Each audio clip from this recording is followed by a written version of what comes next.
Merci pour cet exposé. Avec l'exposé d'hier de Jean-Michel Salanskis, nous avons redoublé dans la difficulté puisque c'est la deuxième fois que les trois auteurs sont réunis. Je suis désolé d'avoir manqué. Simplement, de façon très différente et singulière aussi. Mais les trois auteurs, effectivement, étaient confrontés et réunis, ce qui ne manque pas de faire écho dans et pour chacun des exposés déjà entendus. Donc, ça va susciter des questions. Je vois même qu'avant de donner la parole, beaucoup de doigts se lèvent. Je vous en prie. Oui, une pensée permis de parler de moi long, il m'a dit qui est anglais. Ok. Oui, oui. It sounds to me like you're speaking about la prophétie. C'est-à-dire, what in the final interview in Anthony, Levinas is asked, what is his project at Zimmerman? What he says is the deformalization of time. And what he means by that is something that he referred to in the second introduction that he wrote to the French translation of The Star of Redemption, where he talks about Rosenzweig's notion of time as a prophetic reformulation of what could be called clock time or Aristotelian time or the time that is more commonly used in metaphysique. So what I'm asking you in some sense is, isn't that precisely what it is that he's turning to? La prophétique, this the tradition that he finds in Buber, in Rosenzweig, jusqu'à a certain point in Schelling, but really more in Buber, but he identifies it more with Rosenzweig. And it's a tradition that within Jewish studies is known very clearly as the Jewish renewal or la prophétique or toutes sortes de façons de poser le nom. Is that enfin la tradition inattendue? Merci. Oui et non. Hein. Alors je vais résumer la question avant d'y répondre. La question c'est de savoir si ce que j'ai appelé la tradition inattendue dont s'éclame Lévinas, c'est aussi celle qu'il désigne, appelle la tradition prophétique et qu'il reprend à Rosenzweig, Buber, dans un entretien notamment dans Entre nous, en effet, à la fin de Entre nous. Alors, je suis obligé de dire plutôt non, pour une raison simple, qui n'est pas une objection, mais qui est de dire, dans la tradition que j'ai évoquée ici, on rejoint le prophétique à partir de la philosophie. En fait. Et dans la tradition de Rosenzweig et de Buber, c'est le contraire. Il faut faire ouvrir la philosophie par le temps prophétique, par le religieux. Et en tout cas, chez Bergson et chez Jankélévitch, je pense que c'est l'inverse. C'est depuis la philosophie, depuis la métaphysique, qu'on va rejoindre en effet le prophétique. J'ai cité un des passages sur les prophètes dans les deux sources.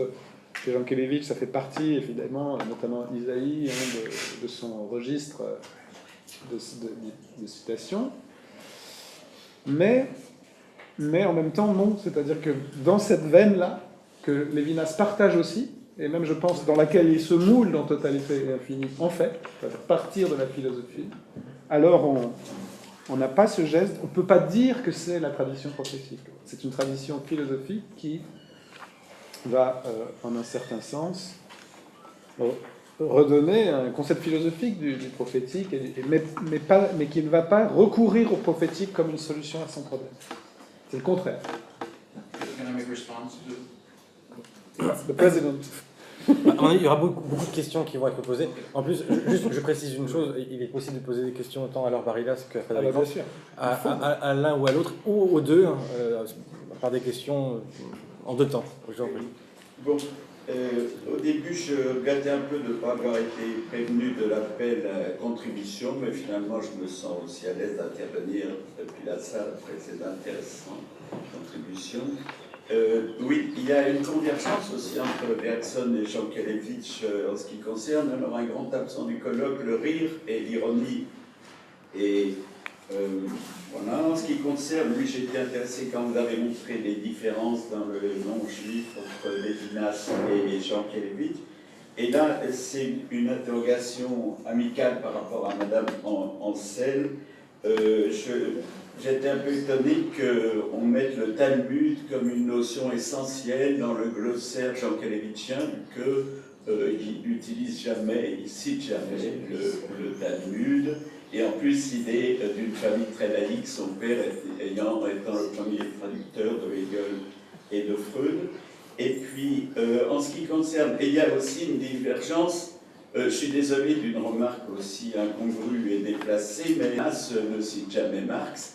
Or, le texte sur le mensonge raciste, ou rarement, et pour le critiquer aussi, tandis que le texte sur le mensonge raciste de Jean Kelevitch, qu'a cité Madame Schwab hier, est inspiré par la pensée de Marx, et en regardant les lectures de Jean Kelevitch quand il était à l'INS, j'ai pu voir, Marx était peu traduit à l'époque, mais qui lisait beaucoup de Feuerbach, de Plekhanov et d'autres auteurs aussi comment dire, incongrus que cela. Et sur le plan politique, on va tout à l'heure entendre une interview que j'avais déjà entendu une partie à Lyon de Lévinas. Et voilà, je ne sais pas une intervention, c'est une intervention et courte. Et sur le plan politique, encore je suis désolé, mais dans l'interview de Lévinas, c'est pas du tout la même tonalité concernant l'Algérie. Jean Kelevitch lutte pour la convergence des mémoires, alors que Lévinas met en concurrence, vous verrez dans un passage sur l'Algérie. D'accord, on aura l'occasion de parler. Il y a d'autres questions. Oui, et puis sur la première intervention, Jean Kelevitch préférait qu'on prononce à la française, parce qu'il appartenait au mouvement national contre le racisme qui est devenu ensuite le MRAP. Et effectivement, il disait que la mystique juive est compatible avec l'action militante, page 247 d'Henri Bergson. Et en ce qui concerne l'existentialisme, il n'aurait pas été flatté, parce qu'il reprochait à Merleau-Ponty de faire tranquillement sa thèse, et à Sartre également. Ce sont donc des remarques.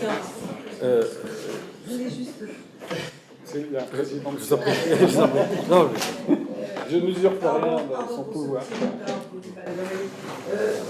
Dans l'étonnement que vous avez marqué sur l'article Bergson et le judaïsme, deuxième de la réédition du Bergson, cet étonnement est d'autant plus étonnant que dans le premier article sur les deux sources de la morale et de la religion de Jean Kelevitch, la différence est totale entre ces deux visions. À ce moment-là, il n'est pas critique de la pensée juive de Bergson, de sa façon dont il l'a décrit dans les deux sources.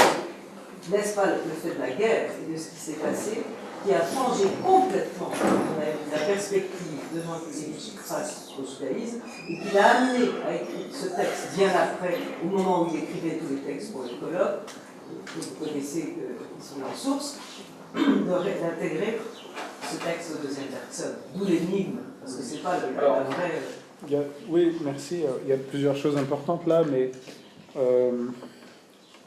bon, d'une part, dans ce texte Bergson et le judaïsme, j'aimerais bien savoir le contexte d'ailleurs. Je ne sais pas pour quel contexte il l'avait écrit. J'ai souligné les critiques, mais il n'y a pas que des critiques, bien sûr. Il dit aussi que le clos et l'ouvert, c'est la distinction fondamentale. Et même dans ce qu'il appelle le positivisme bergsonien, cette plénitude de la joie, il retrouve quelque chose que lui trouve profondément inscrit dans la tradition du judaïsme. Donc en fait, bon, évidemment qu'il n'y a pas seulement une critique. En revanche, l'article 33 sur les deux sources qui viennent de paraître, qui est d'ailleurs repris, qui fait la substance du chapitre sur les deux sources dans le livre, en fait, qui est là quand même, en fait, qui coexiste dans le livre. L'article 33, c'est une recension, il découvre un livre auquel il ne s'attendait pas, c'est un coup de théâtre, c'est pas la même fonction. Mais évidemment, c'est vrai que la guerre est intervenue entre-temps, et toutes les controverses autour de Bergson, mais en filigrane, c'est sa propre position à lui qui est dans ce texte. C'est un texte important. Je ne sais pas dans quel contexte il a été prononcé. Est-ce que c'est une conférence? Il n'y a aucune référence dans le livre. En tout cas. Non, c'était une conférence et il avait des notes et ensuite il a... Mais le contexte importe. Si c'est devant des philosophes ou dans la société civile, c'est pas pareil. Merci. Jean-Michel Saranski. Oui, c'était deux très beaux exposés, très différents dans leur facture. Hein. Le premier avait une espèce de minutie et de repérage dense d'énormément de motifs autour d'une assertion forte et osée, même, je dirais. Bon, et le second était une reconstruction. Donc, moi, j'ai envie de me retenir de répondre, de réagir de manière polémique sur certains points qui seraient des points de désaccord forts. Qui sont apparus dans l'exposé de Frédéric. Je vais juste les énumérer pour les répertorier, et ensuite je vais me centrer sur une question qui couvrira les deux exposés et qui me semble plus intéressant parce qu'elle est dans le domaine de la discussion sur les notions qu'on partage, quelle que soit nos sensibilités. Bon, mais les trois choses qui sont difficiles pour moi, c'est de classer Emmanuel Lévinas dans le moment de la différence. Je pense toujours que c'est une dénaturation de sa philosophie qui amène à mal le comprendre, que le décrypter à partir de l'identité, la différence et l'altérité. Il y a une certaine utilisation de ce langage, mais quand on regarde ce langage comme une logique qui gouverne Lévinas en oubliant la provenance et la téléologie des notions dans son système, je pense qu'on lui fait tort. Donc moi, dans la géographie de tes moments, Frédéric, que j'aime et que je reconnais, moi je pense qu'il serait plus pertinent de considérer Lévinas comme hors moment. Ou alors, le moment dont il serait le plus proche, s'il faut absolument le classer historiquement, pour moi ce serait l'existence. Bon, mais c'est pas. Donc, je fais le contraire de ce que j'ai dit, c'est-à-dire que je pèse trop sur ces démarcations. Mais la deuxième, c'est non-juif, évidemment. Hein.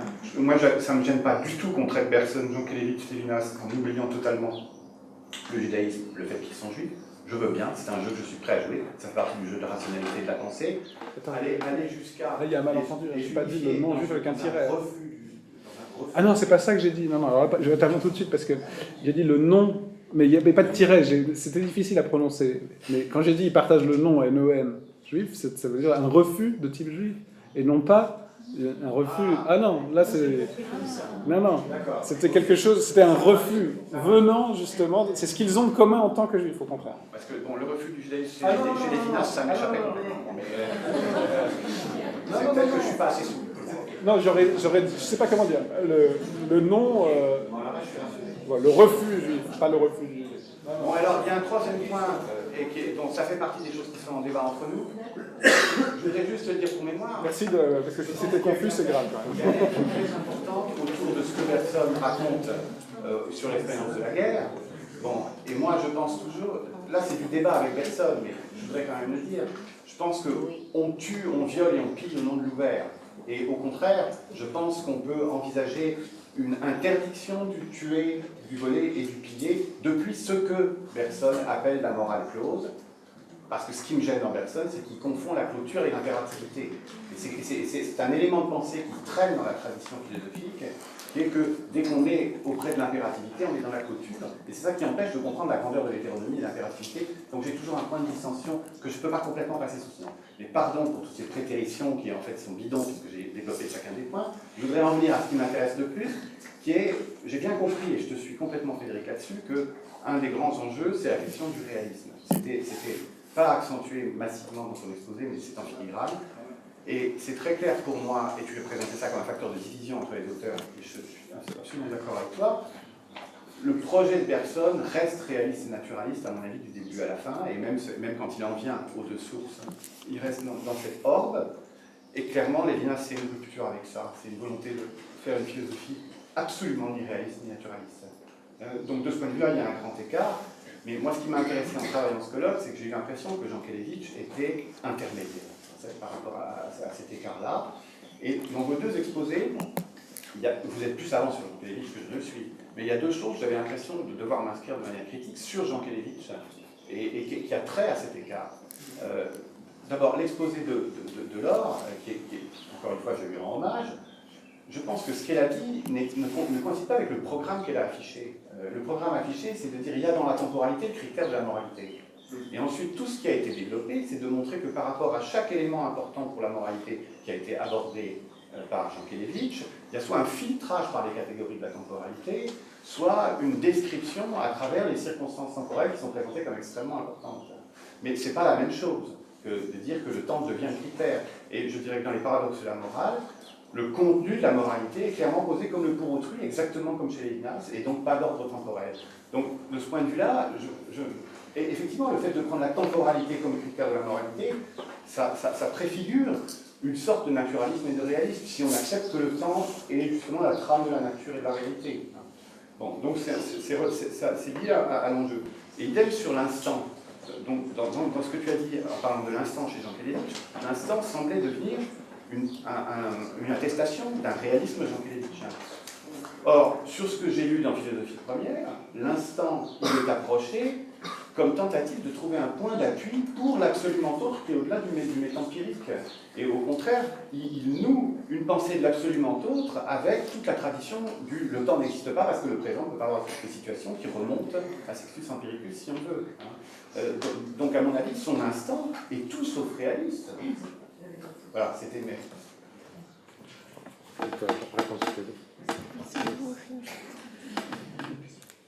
Alors je reviens quand même, dans les premiers points. Bon, le point le plus grave, c'est ce malentendu, mais purement phonétique, sur le nom juif. Donc ça, c'était quand même le point. Sur le moment de la différence ou de l'existence, en fait, c'est pas une nuance, c'est assez important, je pense, mais c'est pas très fondamental quand même, parce que bon, mais c'est quand même une pondération des enjeux qui, à mon avis, distingue deux moments dans sa propre pensée. Hein. Il y a quand même une rupture, à mon avis, avec Totalité infinie. C'est pas pour l'intégrer de force dans un contexte historique, pour marquer aussi une rupture dans l'accession à ses propres questions. Mais bon. Maintenant, et juste un tout petit mot d'une virgule sur le clos et l'ouvert. Il est très clair qu'on peut tuer au nom de l'ouvert, mais c'est qu'on le considère comme clos. C'est qu'on le réduit à une clôture. Donc effectivement, si on dit, c'est ce que j'ai évoqué allusivement, mais les religions de l'amour peuvent en effet devenir notre religion contre celle des autres, et on va tuer ceux qui ne sont pas du côté de l'ouvert, et donc on n'est soi-même plus du côté de l'ouvert. Donc on peut tuer au nom de l'ouvert, on peut tuer au nom de tout, hein, bien sûr. Donc ça ne pose pas de problème philosophique, au contraire, tout peut se replier en clôture. Et donc le mystique arrive, et après le clos revient, et même Bergson est au fond très pessimiste, hein, puisque normalement on aurait dû être sauvé depuis longtemps, hein, puisque bon, l'ouvert a eu lieu, mais non, le clos reprend partout ses droits, y compris... Mais tuer au nom de l'ouvert, ça n'est pas... c'est dénaturer l'ouvert, hein, ça ne contredit pas le critère de l'ouverture. Tuer au nom de l'ouvert, ça n'est pas contredire l'idée que seule l'ouverture nous empêche en effet de tuer. Et d'ailleurs, je pense que le tout autre, hein, c'est quand même aussi, disons, quelque chose comme l'ouverture. Mais bon, c'est un autre sujet, mais en tout cas, je pense pas qu'en tout cas, pour juste un dernier point là-dessus, je pense pas que l'ouverture soit incompatible avec l'interdit. Hein. Bien au contraire, le grand mystique chez Bergson, il commence par des interdits. L'ouvert, c'est ne pas tuer, donc ça reste des commandements. Il n'y a pas du tout de problème entre l'ouverture. C'est le commandement d'amour qui est paradoxal, peut-être, mais ça reste un commandement. Donc c'est pas du tout... Là, je vois pas de contradiction du tout. Donc en fait, sur tes trois contradictions, je vois pas de contradiction. Maintenant, sur la question de l'instant réaliste, ça c'est une question très forte, effectivement. C'est une question très très forte. Et c'est vrai que c'est les deux, c'est-à-dire que l'instant est à la fois un contact avec une réalité et avec un mystère, avec quelque chose d'irréel. Bon, il y a une formule que j'aime beaucoup, c'est quand par exemple, il définit la mystique, c'est le réalisme du mystère. C'est-à-dire qu'on touche le mystère. Et en même temps, il existe. Donc c'est vrai que c'est un réalisme, mais pas de la nature. Dans le sens, il y a peut-être un réalisme du métempirique, c'est-à-dire que c'est un réalisme, c'est pas du naturalisme. Tout réalisme n'est pas un naturalisme. Et c'est ce qui le rend normatif. Alors, en même temps, je me souviens pas effectivement du texte dans les paradoxes de la morale, mais juste pour introduire à la réponse que va donner Laure, hein, c'était son sujet, c'était pas... Enfin, moi, je l'ai situé dans ma reconstruction. Je pense quand même que la question du critère normatif est très très importante. Et c'est vrai que Jean Kelevitch est plus proche ici de Sartre. C'est-à-dire que le salaud, c'est celui qui se défausse de sa liberté quand il doit agir, Et la mauvaise foi, c'est le moratoire jean-kélévichien, c'est la mauvaise foi sartrienne, c'est ne pas assumer la... Donc, ça ne donne pas un critère normatif du contenu de l'action, mais du point de vue du sujet de l'action. Maintenant, du contenu de l'action, oui, je trouve ce que tu dis. Oui, effectivement, dans Philosophie première, il y a cet horizon métempirique de l'instant. Mais en fait, comme là, dans le cadre du colloque, j'avais plutôt envie de m'intéresser au traité des vertus et à cette application de la résolution temporelle des problèmes dans ce cadre-là. C'était une application qui est beaucoup plus empirique de l'instant, comme occasion de toucher le réel, mais qui effectivement présente sous un angle tout à fait différent de Philosophie première. C'était juste qu'il me semblait que c'était plus adéquat de le traiter sous cet angle unique et partiel, effectivement, ici.